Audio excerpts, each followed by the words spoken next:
this is your first time, you guys, thank you so much for being a part of our high-level team leader and broker owner group coaching. The intention with this is that every week we bring you a high-level topic. We essentially change topics every month, and I kick off the first call of the month, with this being the first Thursday. We're gonna talk on recruiting, and then Andy Cuny will come in the next 3 to 4 weeks and speak specifically to a few of the pillars that I'm gonna talk about today. All right, so let's get into the topic of the day, recruiting. Going back into the sales world, I started selling in 2006 and selling about 50 houses a year. My first year, I did 50 deals, and then the next year 65, and the next year 70, and started to scale my own personal business. And I recognized really quickly I didn't want to be a real estate agent my whole life. So in 2011, we launched a real estate team. I had no idea what it was going to mean to have a real estate team. I just knew hopefully it meant for me that I wouldn't have to sell real estate my whole life. And so like many of you, I started adding agents, having no idea why they should join my team and what my value prop would be and how I was going to hold them accountable and how I was going to motivate them and how I was going to pay them and what legalities were surrounding me having an agent on my team and how I was supposed to call myself a team instead of just my own show, and all of the questions and challenges and concerns that we all face when we start something new. And I quickly failed forward. So I hired about 6 agents in the fall of 2011 and promised all of them internet leads. We had just joined Boomtown. And out of the gate, we were generating about 300 deals a month off of Boomtown, and we would disperse all those leads to our agents. And we started traveling nationally. We went and visited about 100 brick and mortar offices over the course of about 2 years. So every quarter, me and Kevin McGowan, my operator, essentially my COO, we would fly into Indianapolis, for example, and we'd meet the top 5 or 6 Boomtown teams that were in that area and just call them up and, a couple weeks in advance and say, hey, we're going to be in your area. Can we stop by and take you to lunch? Or can we come and see your office and pick your brain? And we'd have 2 or 3 hours with each team. And we started to see a really interesting pattern in a lot of different areas, but as it pertains to recruiting. And this isn't going to surprise anyone. It's actually really common sense. But for some reason, every team we saw, as we started piecing this together, we had a huge aha moment, and now we teach it as an aha moment. And that is, your amount of unit sales and your net revenue will directly be correlated to the number of agents you have. How's everybody doing? Everybody with me? And everyone's like, yeah, well, duh. Well, if it's so obvious, then why don't you have twice as many agents as you had last year? And then next year, why don't you have twice as many? And then next year. And the answer we typically hear is, well, I don't want to have to manage that many agents, right? That's the excuse we tell ourselves. I don't have to manage that many agents. Well, you hire someone to manage those agents. Well, I don't want to have to pay for leads for all of those agents. Well, you get strategic partnerships to pay for the leads. Well, I don't want to have to deal with all the legal issues. Let your broker deal with the legal issues if you aren't the broker. So pretty much there's all these excuses. And so really looking at it, I've come to realize it's not everyone knows they need to have more agents. So like recruiting, we'll talk today about strategies around recruiting, how to get people. But I first wanted to spend time on the mindset of, why do you actually want recruits? Do you actually want recruits? Should you even have a real estate team? Are you better off just being a Navy SEAL and going out as a lone wolf on a mission to go sell real estate and get the highest amount of money in the least amount of time with the least amount of energy and not have to deal with babysitting agents? Or have you built a business or have the intention to build a business in which you do want to add agents? And so I've used the analogy a lot of times of McDonald's versus Burger King. And I at one point read somewhere, I think it was in Freakonomics, that McDonald's has 10 times as many restaurants as Burger King. One of Burger King's strategies when they go to put in a restaurant is they just go find a McDonald's restaurant and then they put their restaurant across the street. The reason for that is they don't have to spend any money in hiring consulting companies to determine where to put a restaurant, because McDonald's already did it. They just go plant a restaurant across the street. And it works really well. Burger King's still around. And McDonald's doesn't apologize for having 10 times as much revenue when they have 10 times as many restaurants. And it's the same thing when it comes to real estate agents. If you look at top real estate teams, which I know all these awards are going out right now and everybody's on stages and everybody has their award saying they're the top person in their market. Typically, the top person in the market's gonna have the most amount of agents. The top brokerage, the top team, all the top performers, even individual agents, is gonna have the most amount of staff. People will say, oh, I'm an individual with 20 admin. right? 20 virtual assistants, 20, whatever you want to call them. There's going to be a team around that person, even if they don't want to say that they have a team. And that's okay. No one needs to be embarrassed. It's hard to have a team. It's hard to manage a lot of agents. I look over at Dana. Dana's been in my world. Dana's our producer now. Dana came on, what year, Dana? 2013. So 10 years. And he came in as an agent. We actually did a transaction together. And I was mad at him because he was a newer agent. And I thought he had made a mistake. And I don't know why you ended up choosing to come work with us. But we ended up recruiting him over to our team because we felt like he was teachable. He's an SC. And now he serves us in a different capacity. But the thing that's been fascinating for someone that's been in our world for 10 years is they've seen a lot of agents come and go. And that's normal. Who here on the group call has had a lot of agents come and go? Who's had over 5 agents come and go? 10 agents, 20 agents. My hand's gonna stay up. 50 agents, 100 agents. I've had over 100 at least. I used to keep a file since 2011. Every agent that came on, you'd have to get all their information. I'd keep a file, and even when they left, I'd move that file folder, manila file folder, into a no longer with me folder. And the no longer with me folder ended up being bigger than the who's with me folder. And it causes you to ask the question, what's wrong with us?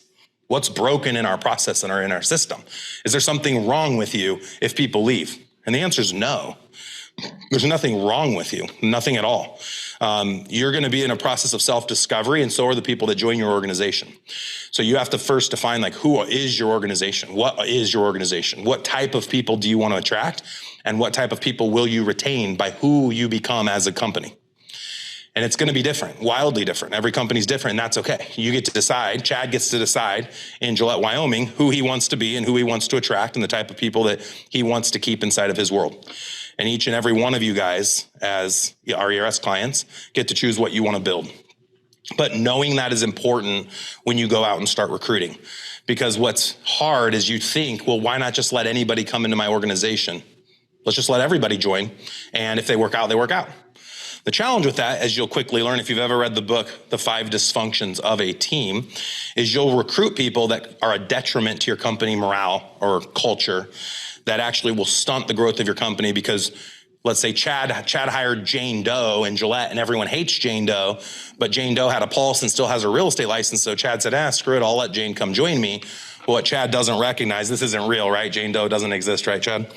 What Chad doesn't recognize is no one likes Jane Doe, and they don't want to work at Jane Doe's company because they used to work with Jane Doe and she was the worst person in the world. And in the book 5 Dysfunctions, there is a character named Mickey, and she is that person. And all of us know that person, right? They left your company and you just felt this huge weight off your shoulders once they had left. And if anyone can think of someone like that right now in their company, I would invite you to invite them to go to your worst enemy's company. And no longer be inside of your world, because that person's hurting you. There's people in your world that are considering leaving, and there's people out of your world that you don't know of that want to come over but are choosing not to because you're choosing to keep somebody that's toxic. A lot of people choose not to grow because they don't have the foundation. A lot of times I'll hear people say, I don't have a success manager yet, Jeff. I don't want to add anybody. Or I don't have leads for anybody. I don't want to have to share all my leads, and I don't have leads. Or I don't have Boomtown, or I don't have the systems in place, or I don't have office space for them. There's 100 more excuses as to why someone doesn't want to add an agent. To me, the only good excuse is that you are self-aware, you know exactly what you want to build, and you truly don't want to have a big real estate team with a lot of agents. Anyone on the call today in a position where you would not want to have a big real estate team? Anyone willing to raise their hand and say, you don't want a big real estate team? Okay, Chad, perfect. Well, since I picked on Chad a couple times, why don't you speak to the group? I'd love to hear your reasoning behind not wanting a big real estate team. And there's no right or wrong, so you're not getting in trouble for answering. I just would love to hear your mindset behind not wanting it. I'm in a town of 30,000 people, and we have a team of 4 agents that we control a quarter of the market already. And so I feel like we have a good market share. And then I've decided to go more on the investing side with my career and go that direction. So building it out, I think, will hinder me on investing. Okay, perfect. Thank you, Chad. Thank you for being vulnerable and sharing that. And I think that was very well spoken. That made sense to me. He has 25% market share of his market in Gillette. He has the option of expanding into other markets or putting his energy into investing or put his energy into trying to get more than 25% market share in Gillette. He probably tries to create leverage, and I'm speaking for you, but I'm sure you try to create leverage. It's probably challenging to find talent, especially in a small town. And I actually have family that was in Gillette for 10 years. I know the town well. And so he's chosen to put a majority of his time and energy into building investment properties, which is going to give him legacy and probably a much bigger exit than a real estate team might. Perfect. Anyone else have a reason why you wouldn't want to grow your real estate team? Who here is on the recruiting call but doesn't actually think they need a recruit? And it's okay if you think you don't need to. I just would like for someone else to share another perspective.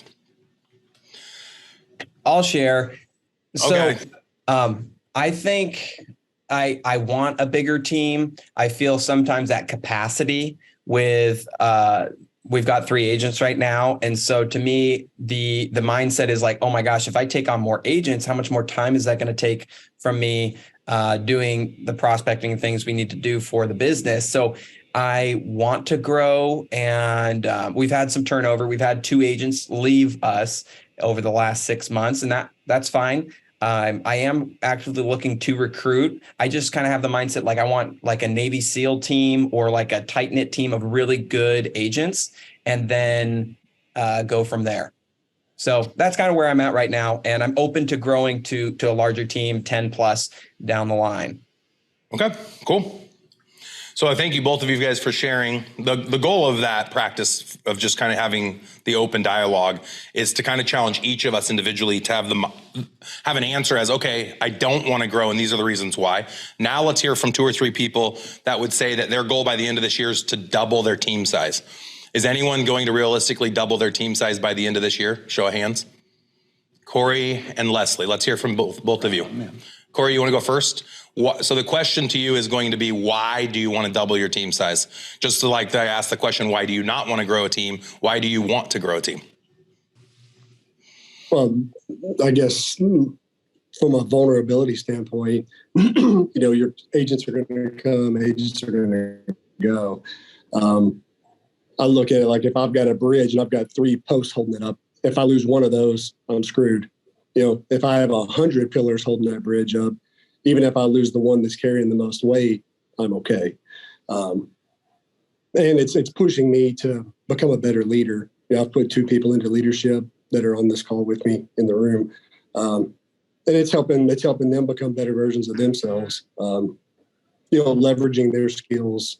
I don't really have a goal of how big I want my team, just as big as possible. All right, there's 2 million agents in the country. There's your goal. There you go. Let's go. Thank you, Corey. All right, Leslie, you go next, and then Derek, if you want to share as well. Go ahead, Leslie. So mine's probably not hard to double because I only have 1 agent right now. So definitely need to leverage on that. Coaching call yesterday with Logan that I appreciate. So, this has been my goal here the past couple of weeks since I let one of the other agents go, who was kind of a little bit of that cancerous, mindset, which, is hard. She was my top producing agent and kind of my go-to to really help me when my overflow is just at capacity. And so it was a good move. And so the gal that I've got, she's like vested and, interested. But coaching call with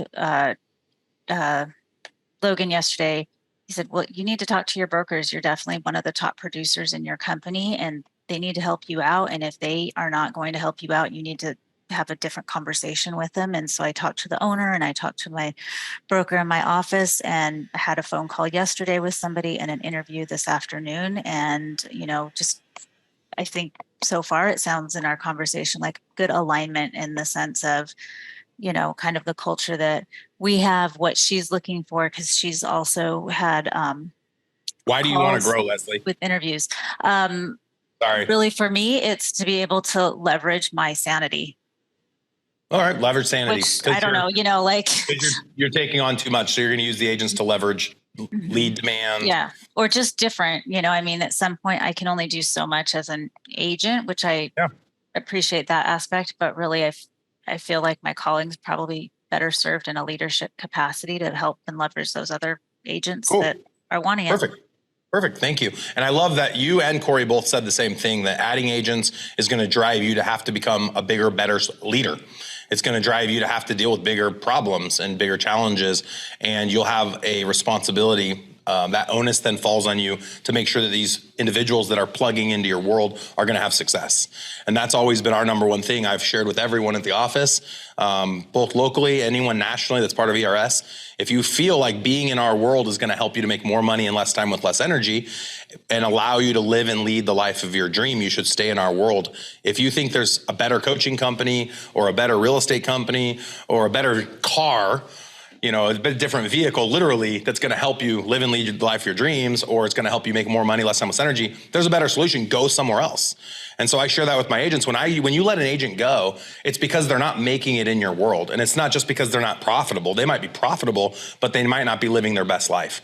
And so when I let someone go, that's the reason behind it. If it's an admin, if it's an agent, it's because our world wasn't the right fit for them. Doesn't mean we're wrong. It's not that I did a bad job. When I look back at that big stack of manila, that folder of people who didn't choose to stay in our world, it wasn't the right fit for them. It's not because they weren't big thinkers or because they're not hard workers or any of the excuses we might make when someone chooses to quit our company or we choose to fire somebody. It's just not the right fit, and that's okay. All right, Derek, why do you want to grow? I'm probably going to have a more egotistical answer. It's not meant to be, but I guess it's how I feel. But I think that my organization, we're providing more value than any other brokerage or team out there, for one. And if you have the knowledge and you're not sharing it, not growing other people's goals, then you're just being selfish with it. And I've got the goal to be the biggest and the best. And I think you need to share that knowledge and bring more people into my world. Great answer.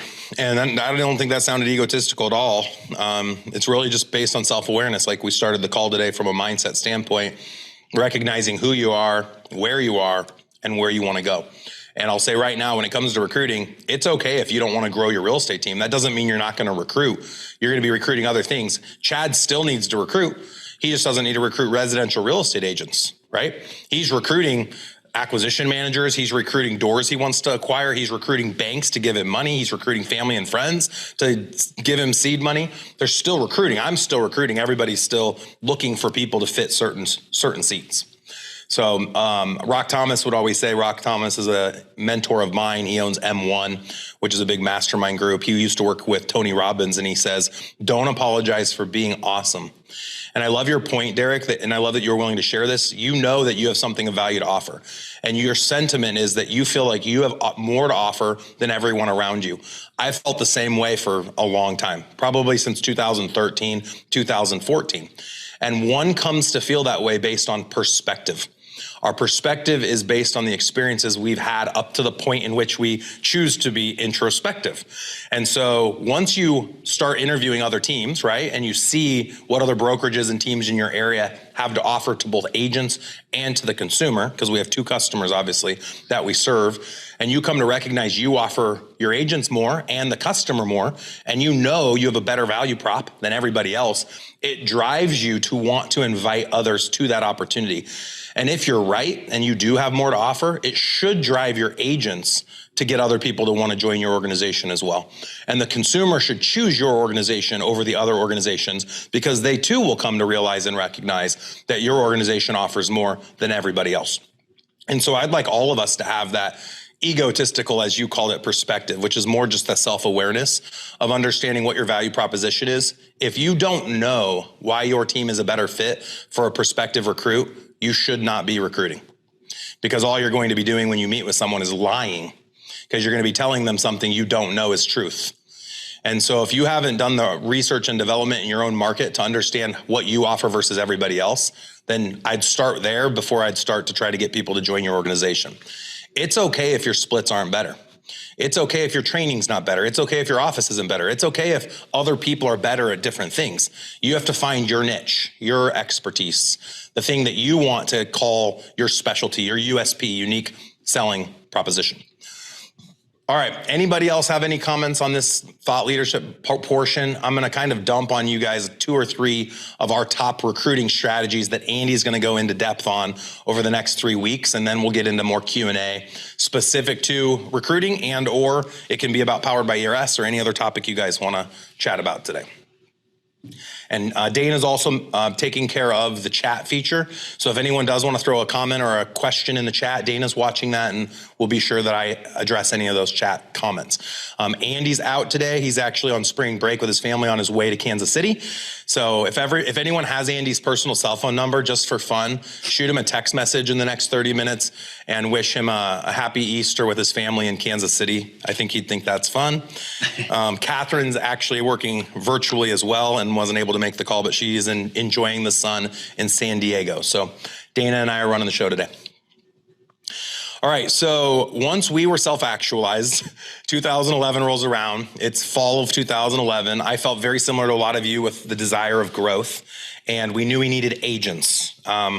Kind of like Leslie's comment, like I needed leverage. I was doing 70 deals a year myself, making $350,000, but I didn't want to have to do 70 deals a year every year of the rest of my life. I wanted to eventually not have to sell. I loved the leadership part of it. I loved the analytics. I loved the lead gen, the marketing, literally everything except the transaction, only because I got burned out of the transaction. I had done enough deals, hundreds and hundreds of deals, and dealt with hundreds and hundreds of clients that I just kind of got bored. I would say I just was bored of going on a listing presentation. It wasn't exciting or new or unique anymore. It just was mundane and boring. And it made me more money than I could have ever dreamed of. And I wanted to help other people learn the mundane and the boring. And for a while, I knew it would be fun for them. And I just wanted to keep a percentage of that and be able to focus my time more on growing those people. Obviously, you guys know I now own Elite Real Estate Systems as well as a lot of other verticals. Never in a million years could I have seen it go this far. So one of the answers I didn't hear that I would have preferred hearing, and I especially expected this out of Corey, was that you wanted to grow a real estate team because you know that as you increase your numbers, you'll be able to feed the verticals. So the more agents that you have within your brokerage or your real estate team, the more opportunities your other verticals will have to close mortgage deals, insurance deals, title deals, possibly property management deals, investment deals, etc. And this was one of the main reasons we launched our brokerage. Rather than just running a real estate team of 20 people, we were #1 in the world at Berkshire. Just as a small team of 20, 25 people, we went to Keller Williams to launch a franchise back in 2020, which we've been here now for 3 years. We have over 100 agents. The whole goal wasn't to make a lot of money off the real estate transaction. We've actually made pretty much $0 since coming over off of real estate transactions. Our intention was for the real estate brokerage in Nebraska to prop up the ancillaries that are in Nebraska. And now that we've let the cat out of the bag in regards to the Powered by ERS platform, the whole reason was we used Nebraska as a beta test to launch the verticals in our state so that we could expand those verticals into all 50 states. So we used our franchise essentially as a loss leader to expand our footprint nationally. So all of us will have different goals. The only reason I share all of that is to say the way you go about doing it is your way. You can define your own path, create your own business plan. There's no right or wrong way. There's 100 different ways to do it. I love Chad. I love the way Chad talked about the investment part. All of us should be investing. Like if you don't make space for that, then I know there will be regrets behind that in 20 years from now. That's why that was the first vertical we started coaching on 2 years ago with our Tuesday coaching on investing. So I would highly recommend you guys take half of your disposable income, if you have it, and put it towards buying investment property. So the top few ways we recruited. #1 is going to be happy agents. Happy agents that are already on your team. Happy agents that are already going to your meetings and your trainings and getting your leads and getting your leadership and getting your personal referrals. Going to those agents and extending the invitation to them to invite other realtors at other brokerages to come check out a team meeting or come check out a team event or come to a charity event. And the best place we found to find those other agents were the agents on the other side of the transaction. And so we encouraged our agents to invite agents on the other side of the transaction to come check out our team trainings for free. To this day, all of the trainings that are offered in Omaha at our office that I'm standing in right now are free to the public. Any agent at any brokerage, any investor, any mortgage company, any title company can come physically to all of our trainings for no cost. So we have people obviously all over the country paying thousands of dollars a month for our training. Anyone in my own market can come for free. Huge value add. You see the room right now? Hey, Dana, you want to show the room? No one in the room. So it's tough because you go do a search on YouTube or do a search on a podcast app or go search a book on Amazon, and there's millions and millions of pieces of information about how to do something, right? So each person picks their path. And that's why it's so important that the people in your world that believe in you extend an invitation to somebody else that they do a deal with. The next step to that would be you can invite a virtual assistant or one of your admin to send a letter saying thank you on the other side of the transaction. Who here in the last 12 months has received a letter saying thank you for doing a deal with you from a realtor on the other side of a transaction? Who's received a letter that's thanked you for doing a deal? I see one hand. Is that it? One person in 12 months? Okay, so now let me flip it on you guys. How many of you have sent a letter of gratitude, either you or your company, to the agent on the other side of the transaction saying thank you? How many hands now? Okay. So the rest of you are horrible human beings. It's such a simple gesture, Chris Holloway, to have your admin say, hey, Chris just wanted to say thank you. He said that you were a peach to work with, and he hopes that you sell more of his listings in the future. If you ever have any questions or interested in learning more about joining the Chris Holloway team, feel free to reach out to Chris. Here's his business card. Have a nice day. You do 100 deals a year or 1,000 deals a year, your time is going to be easily returned by creating a tiny little postcard, go buy 1,000 in bulk, and just having an admin handwrite a nice letter. It can come from you, or it can just come from your admin, throw your business card in, and just invite them to a meeting, invite them to a training, just say thank you for being a great agent to work with. If it's somebody that's awful, then don't send the letter. So it didn't happen very often, but you might have someone that was so awful, don't send a thank you letter, that's okay. But that shouldn't happen very often. Just the fact that they got a letter is going to stand out. You saw just by the show of hands, and we sell a lot of deals. This whole group represents thousands of transactions a year. So just to getting a handwritten letter, I think feels special. I feel special. I'm a high I, but I feel special just that someone took the time and has that as part of their process. I think that's awesome. So opening up the office for trainings, getting agents in the community to join. Any event you ever host is charity. No matter what the event is, there has to be a charity attached to it, and everyone gets invited to a charity event. Past clients, current clients, agents, recruits, admin, all the ancillaries you work with, all of your vendors, everyone should get invited to every event, and you should be hosting at least quarterly, if not more often than that. Michael Mayer has a book specific to how to run events. He wrote The 7 Levels of Communication, and then he wrote another book about events. I don't know the name. I'm sorry, Dana. Search it if you can and throw it in the chat. But it's something regarding how to host the right types of events and how to get people there. I know that events is huge in terms of getting people to come out to a recruiting event. I know we've had a lot of agents locally have a lot of success with bringing in keynote speakers from outside of our state to speak on any topic specific to real estate, and then invite all the real estate agents, host the event outside of your real estate office. Because for some reason we wear these badges of honor at our brokerages that if I'm at EXP, I can't enter at KW office. And if I'm at KW, I can't enter a RE/MAX office. I don't know why it exists, but it does in our culture, which is embarrassing. And so if you do want to host something, sometimes it does make sense to host outside of your own office, which is one of the reasons we host the Team Building Summit. All the agents in our local market also get to enjoy the same discount our KW agents get to enjoy if they come down to downtown Omaha to enjoy the Team Building Summit. We do that once a year. And then, of course, being able to send out the handwritten notes and or calling thank agents on the other side of the transaction. And then the last vertical that I haven't spoken to is social media.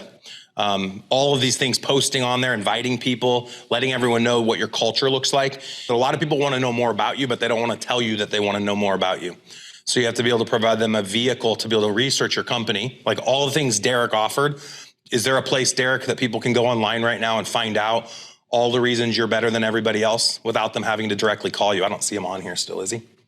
I don't think he is. So any of us that have all of these great things to offer, we need to be sure that we're showing all of those great things to our market so that they know what's available to them without them having to actually make contact. And then all of the upsells of like coming to events or coming to a training for free, be sure that that's included. So I think our landing page is a great example. I've never seen anything like our landing page on any other real estate company's website, which surprises me that it doesn't exist.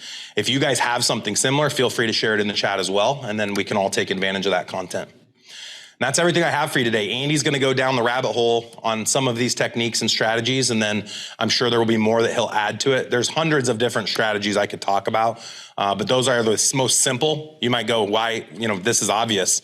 but you saw from a show of hands that nobody's doing it. You're not doing it, nor are the agents on the other side of a transaction. And it's so simple. What we don't want is a mass text message or a mass email or a person calling asking if you want to know about opportunities at a brokerage. Nobody wants that. That's done. Like, that's boring. That's what everybody already did. That's basic. What they want to know is that you actually are going to make change in their business. And so being able to share that your average agent generates X amount of dollars in Y amount of time and does X amount of transactions per year, having like real stats to back up your team's success and show that their lifestyle is better because they're a part of your world, and then getting them to share testimonials and post those testimonials. I mean, look at what all the big companies are doing online to show off their products. You do the exact same thing to show off what your team offers, which that is the product. What your team offers in their USP is the product that you offer the agents that you're recruiting. So with that, thank you guys for whoever is needing to jump at the hour. Appreciate you coming on today. Appreciate you being part of ERS. If anyone has more questions on Powered by ERS, I'm here now for the next half an hour. I can answer any questions you guys have on any topic. I've been getting a lot of text messages and DMs specific to the Powered by ERS platform, but we can talk about recruiting. We can talk about any topic you guys want. I make myself available for a half an hour every month in this group setting for Q&A. So for those that have to jump, thank you guys again, and hope to see you guys at the Team Building Summit. Please check it out. If you can make it, it'd mean a lot to us to have you there. Hi, I'm Jeff Cohn, host of the Team Building Podcast and founder of Elite Real Estate Systems. We've been using dotloop for almost 10 years and taking advantage of the dotloop for Teams and ShowingTime Plus platforms. We're really excited about all of the innovative products that dotloop's going to be rolling out. To find out more about that, go to growwithers.com and click on Tools. I have a question, Jeff. Go ahead. What would you say is the number one, you mentioned strategies that involve basically events and transactions, right? But let's say we take a step back and we're at the ground level, what's the number one call to action that agents gravitate towards when you're on the ground floor building an actual team? All right, so say that one more time really quickly. Yeah, what's the number one call to action or marketing content or whatever you want to call it to get people to say, yeah, I want to talk to you about this opportunity? Because a lot of what you just talked about mentions a certain amount of transaction volume. But if someone's a one-person show and wants to get a team off the ground, what would they, they're going to have to, do the whole WORK and call people and text people. So what is the hook that you would say is the number one hook to get people through the door to talk to you? Leads. So your team has lots of leads. That's the hook. Is that what you're asking? That's always been and continues to be the number one hook is leads. So you look at all the people that are crazy about Zillow Flex. They want to be on the Zillow Flex platform and give Zillow 38% of the gross revenue for giving them a lead that should have already been theirs anyways, but we chose to share the IDX with Zillow, and we're giving them all this money, which is insanity in my opinion, but we're doing it because we want leads.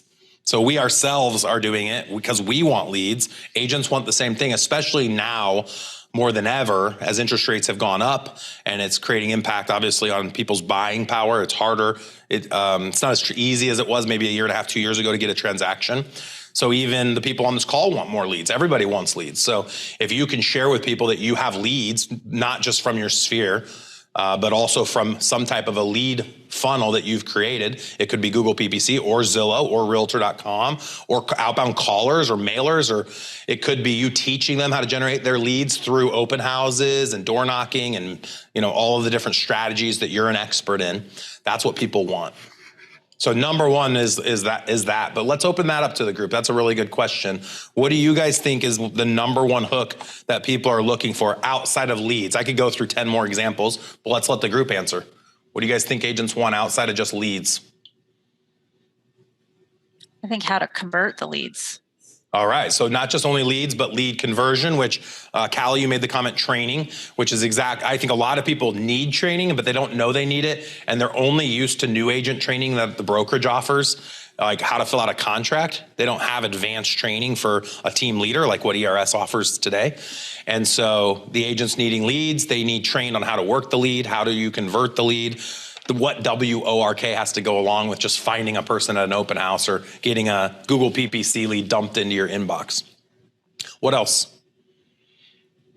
I think a lot of people, and then Jeff, we'll go to you.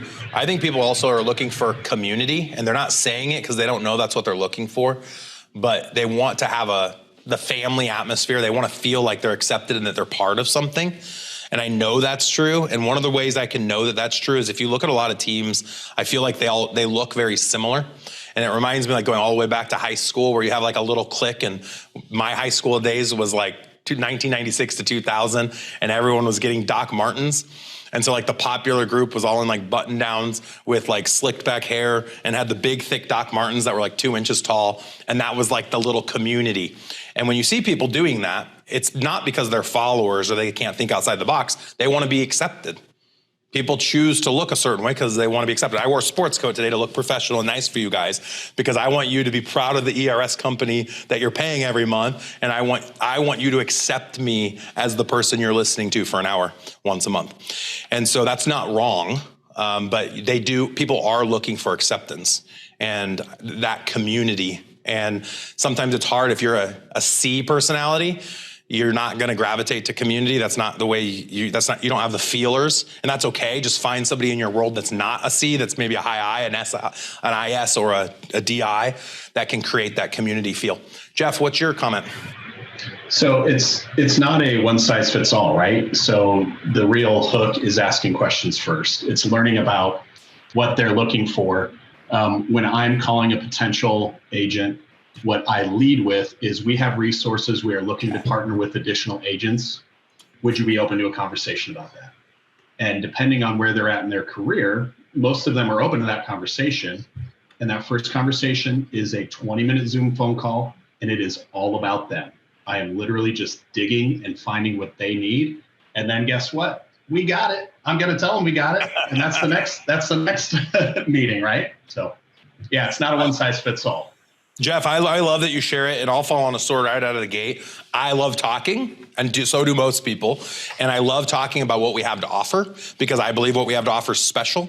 And so before I even ask a single question of what exactly are you looking for, I know I'm write down all the top 10 things. This is why we're great. And then they're like, I overdo it sometimes when really I just needed to listen to their issues they've had over the last 2 years at the previous brokerage or team they were on, and then share with them how my team or brokerage is a solution to the challenges that they were having.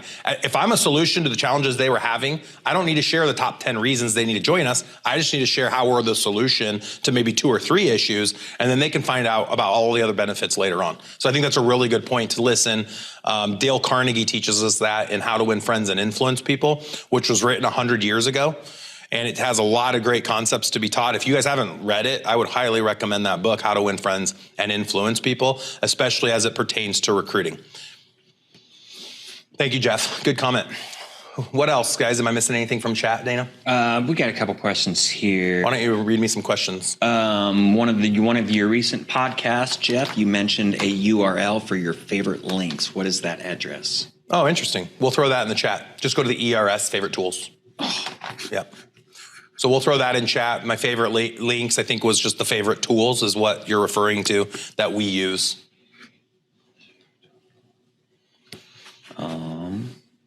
Paula's got a question here. Paula, we're looking to hire an FT recruiter at a base of 2,500 to 3,000 and override or something similar, just focusing on recruiting and then adding a VA to start setting appointments. What are your thoughts on this? Should we start with a PT remote recruiter or go for the FT? There's no right answer. It's whatever is going to work for you and finding the right person. I love the idea of hiring a recruiter at a zero base. Maybe pay a draw that comes out of future hires, but giving them money based on the sales of the person that gets recruited. It should never be compensation just because a person joined your brokerage. It should be based on the person joining the brokerage and then having sales. And so one of the other ways that Andy will talk about how to get more recruits is to compensate agents inside your world.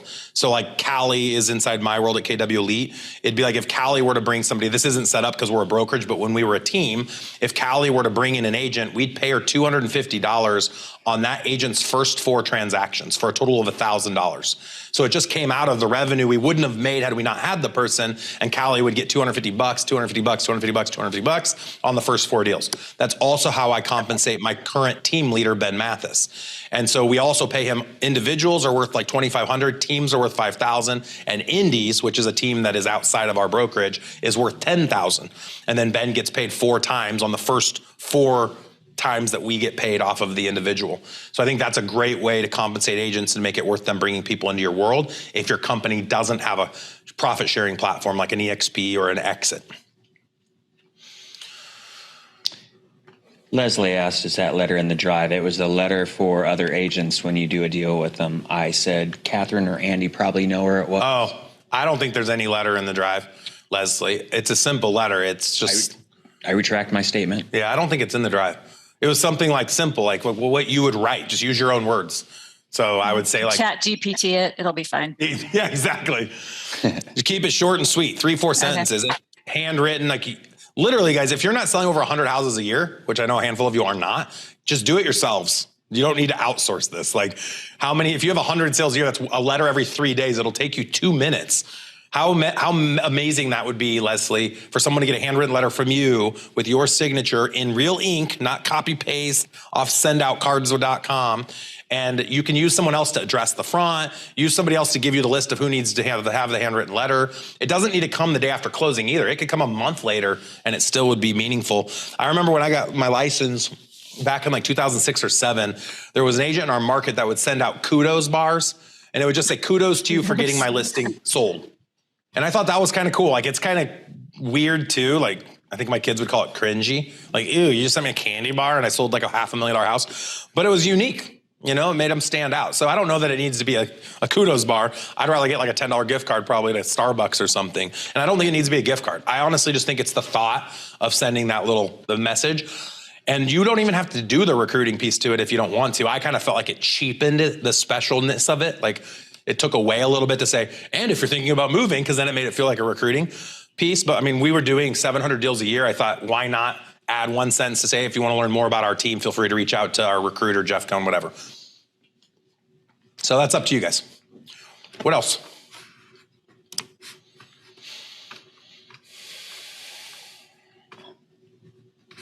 I think I could not find the careers page. It's careers.kw.com.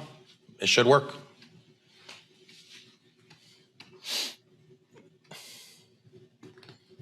Did anyone get it to work?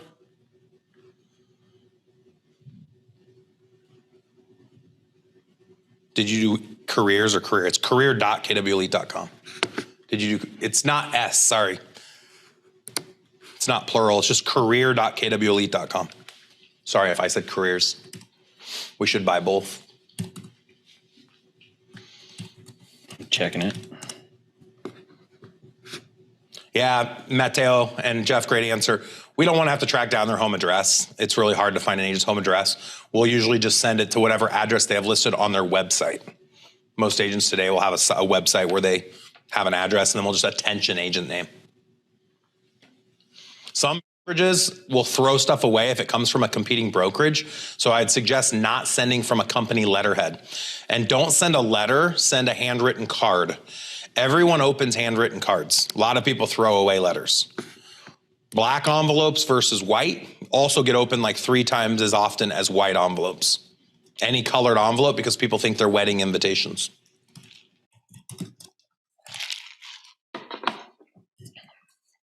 All right, what else?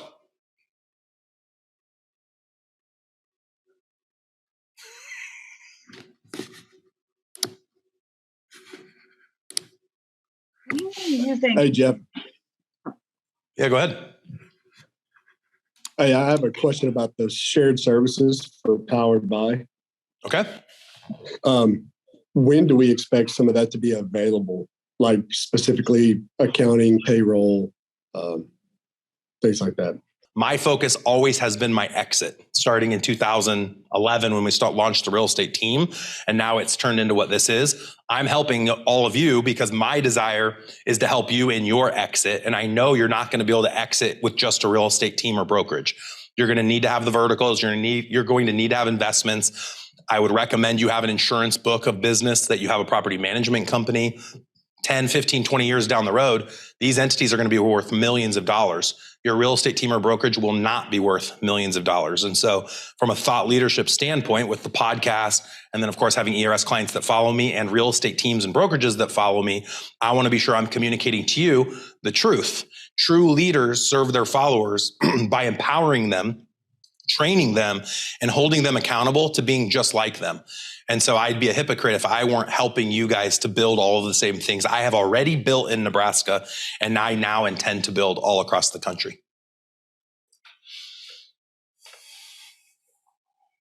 Good question, Corey. Owen asks, wow, that's a great discount on Boomtown. How do we know if we're getting that discount on Boomtown right now? Owen, I think you could probably reach out to Boomtown and ask that question. Want me to draft the email for you? Dear Boomtown, am I getting the ERS discount? Thank you, Owen. Sorry, guys, that's too easy. I love you, Owen. Jeff, I've got one more for you. Regarding recruiting, would you agree that all future talent in your organization, whether they're licensed or not, similar to Dana, who's close to you right now, could theoretically come from your pool of agents that you recruit? And so outside of trying to build a big organization and have all these pillars, if you're looking for future leadership, if you can either buy it or recruit it, would you say that in your experience, you're seeing leadership built from the ground up, or people are really, buying leadership and putting them into positions of authority? It's a really good question. Thank you for asking that one. The right way is probably to find the right person outside your organization and recruit them in. That's how normal, Fortune 500 companies would operate. I didn't have the time or luxury when I grew my real estate team to spend a lot of time putting out job ads and paying people pension funds and covering, their 401k matching programs and getting into all the corporate mumbo jumbo of how to build a business. I did it from the ground up. So I hired Kevin McGowan to take pictures for me and put signs in yards. And then he quickly became a COO. I saw that he was fully capable of becoming my COO, and he grew beautifully into that position and stayed in my world a really long time. The same story would be true for Dana, Andy, Catherine, everybody in all of our verticals. And for me, what mattered the most was loyalty and relationships, because people can learn to be good at something. People can go to a conference, they can read books, listen to podcasts, surround themselves with other people that do great. It's hard to learn to be loyal, right? It's hard to learn to be trusted. That comes with time and relationships. And so I think that I have inadvertently, unintentionally surrounded myself with people I trusted that I thought were going to be loyal to me, and found the role that I felt they were the happiest in. And I'll use Dana as the example. I'm constantly checking in with Dana, probably weekly, where we're talking about his life and being satisfied in the roles he's in and making sure he's getting compensated fairly and justly. And the same would probably be true with all of the other positions that I would consider direct reports to me, is making sure Andy's in the right role, and he moves around. He's moved around a lot, making sure Catherine's in the right role. So you'll find great people and you'll recruit them into your world. And then you'll always be working on making sure they're in the right role. And the right role kind of goes back to the DISC test. So a DISC test will give you people's natural state and then adaptive state. People can work in an adaptive state for a certain amount of time, but eventually they'll get tired. It creates friction to be in an adaptive state. They have to adapt to be successful at what they're doing. You want people to be in a natural state. So if you're a high SC and you're a real estate agent, you hate talking to people. You hate making cold calls. You hate not door knocking. You hate open houses. Ugh. Yeah, Dana's an SC. But SCs are great at following up with leads, sending out emails, getting the drips running, all of the mundane, consistent things an SC is great at. So making sure that you have people in the right role based on their personality types. So to answer, your question, I did a long-winded circle answer. I have chosen to build my team of people around based on people who've been in my world a long time, and then finding the seats that they will be the happiest sitting in. And if I know they're happy and they're in that natural state versus the adaptive, they'll stay in my world longer. And they'll do better. Yeah, and they'll do better. And they'll be happy. That's the biggest thing. They'll be paid well for the time and energy they're putting in for us, and they'll be happy. And they'll get the best results because they're doing the thing that they're good at and the thing that's actually getting the most change. Like, Can I say something? Yeah, go ahead. I've rarely felt like I've ever worked for Jeff Cohn. When I say work, because it didn't feel like work. That's all. Thanks. Yep. Dana has the coolest job. Truthfully.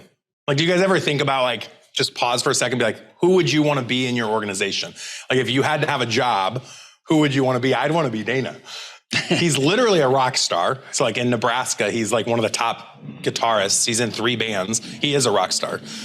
And then he gets to be our rock star as our producer for the podcast and our trainings. And of course, the ERS trainings today.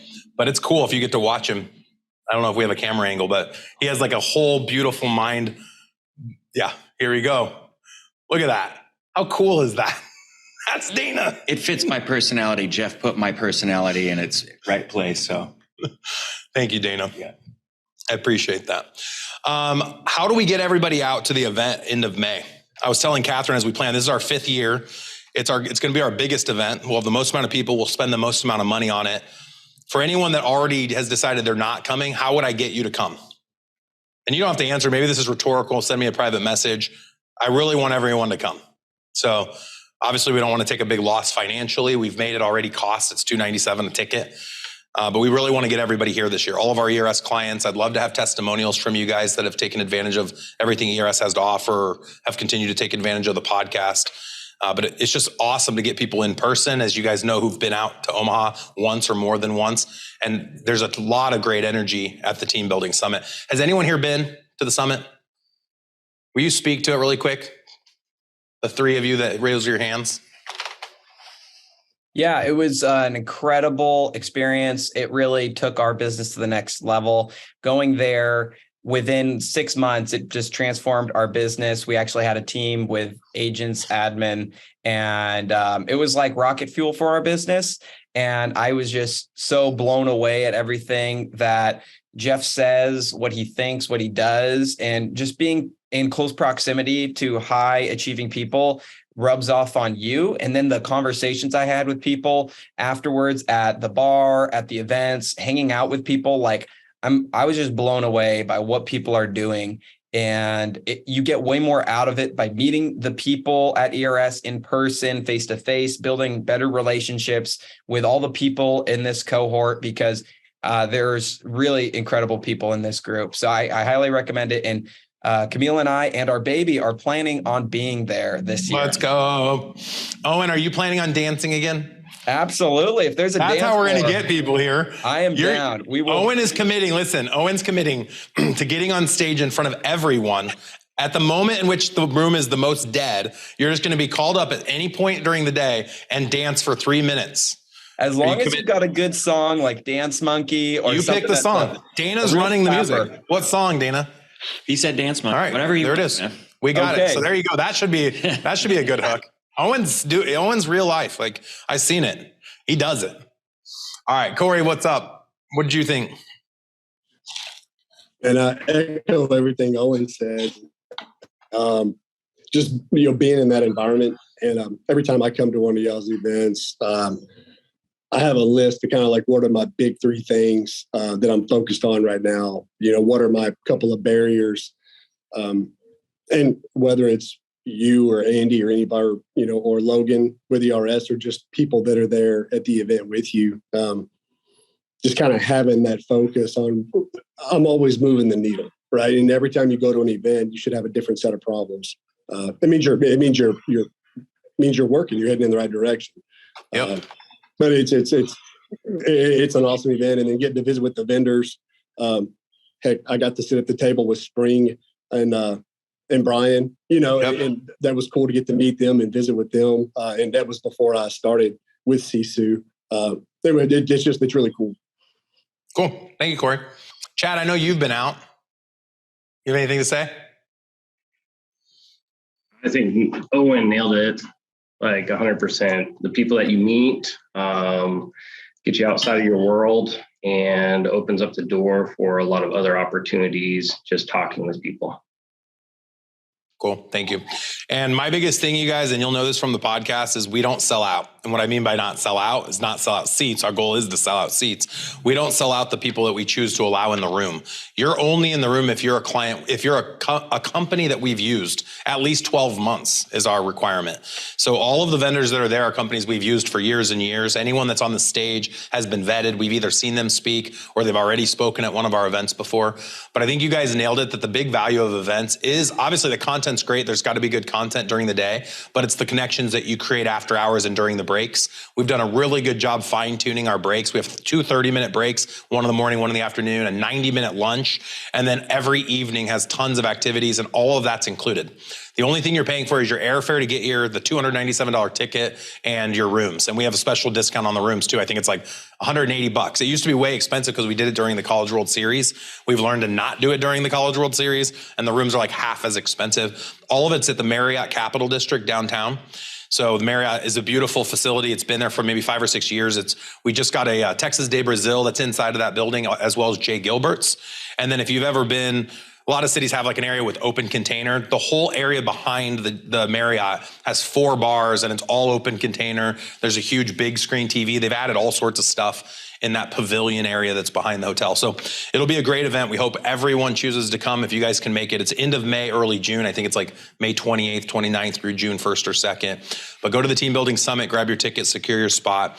And then we look forward to finishing up recruiting for the month of April. If there's anything else we can do for you guys, never hesitate to reach out. And again, thank you for being a part of ERS.